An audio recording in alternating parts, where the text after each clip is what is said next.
நடிகை சமந்தா அப்பப்போ ஏதாவது சர்ச்சைகளில் வந்து மாட்டிட்டு இருப்பாங்க. இப்போ வந்து லேட்டஸ்ட்டாக அவங்க என்ன சொல்லியிருக்காங்கன்னு பார்த்தீங்கன்னா, சமந்தாவோட இன்ஸ்டாகிராம் பேஜில் ஒரு போஸ்ட் போட்டிருந்தாங்க. நீங்கள் வந்து ஆவி பிடிக்கிறது, அதாவது ஸ்டீம் பண்ணுறது ரொம்ப நல்லது. சின்ன சின்ன விஷயத்துக்கெல்லாம் வந்து நீங்கள் டாக்டர் கிட்டலாம் போக வேண்டாம், நீங்களே வந்து ஸ்டீம் பண்ணிக்கலாம்னு சொல்லிட்டு ஒரு போஸ்ட் போட்டிருந்தாங்க. அது தப்பில்லை. ஆனால் இதில் இன்னொரு விஷயம் வந்து போட்டிருந்தாங்க. அதுதான் பிரச்சனை ஆயிடுச்சு. சமந்தா சொல்கிறாங்க, நீங்கள் ஹைட்ரஜன் பெராக்சைடு யூஸ் பண்ணி ஆவி பிடிச்சிங்கன்னா உங்களுக்கு வந்து இந்த ரெஸ்பிரேட்டரி இன்ஃபெக்ஷன்ஸ்லாம் வந்து வராமல், அடிக்கடி வர காய்ச்சல், சளி இதெல்லாம் வந்து வராமல் இருக்கும் இந்த ஹைட்ரஜன் பெராக்சைடு யூஸ் பண்ணி ஆவி பிடிச்சிங்கன்னான்னு சொல்லி. ஸோ இந்த ஒரு ஸ்டேட்மெண்ட் தான் வந்து இப்போ பிரச்சனை இருக்குது.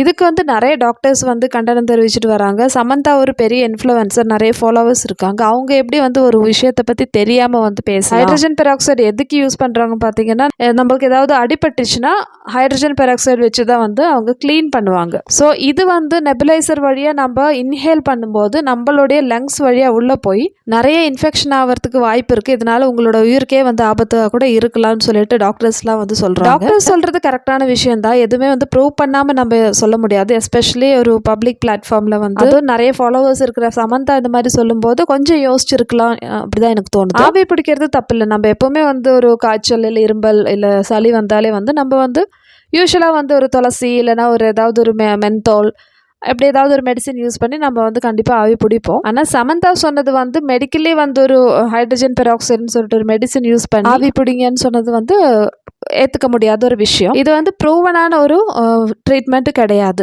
சமந்தா சொல்கிறாங்க, இது வந்து என்னோட எக்ஸ்பீரியன்ஸில் சொல்கிறேன். நான் வந்து நிறைய கோடிக்கணக்கான ரூபாய் செலவு பண்ணி என்னோட ட்ரீட்மெண்ட் நான் பண்ணிட்டு அப்போ கூட எனக்கு கம்ப்ளீட்டாக வந்து க்யூர் ஆகலை. ஆனால் நான் இந்த மாதிரி ஸ்டீம் பண்ணும்போது எனக்கு பெட்டராக இருக்குன்னு சொல்லிட்டு அவங்களோட எக்ஸ்பீரியன்ஸ் ஷேர் பண்ணி, அவங்களோட எக்ஸ்பீரியன்ஸ் சொல்கிறது தப்பு இல்லை. ஆனால் நீங்களும் வந்து இது ட்ரை பண்ணுங்கன்னு சொல்லும்போது கொஞ்சம் யோசிச்சிருக்கு. பல சைடில் இருந்து பல டாக்டர்ஸ் வந்து நிறைய கண்டனம் தெரிஞ்சுட்டு வர்றாங்க, சமந்தாவை இப்படி சொல்லியிருக்க கூடாதுன்னு சொல்லிட்டு. சரி மக்களை, இதை பற்றி உங்களுடைய ஒப்பீனியன் என்னன்னு சொல்லிட்டு கமெண்ட்ஸில் சொல்லுங்கள். அடுத்த வீடியோவில் பார்க்கலாம்.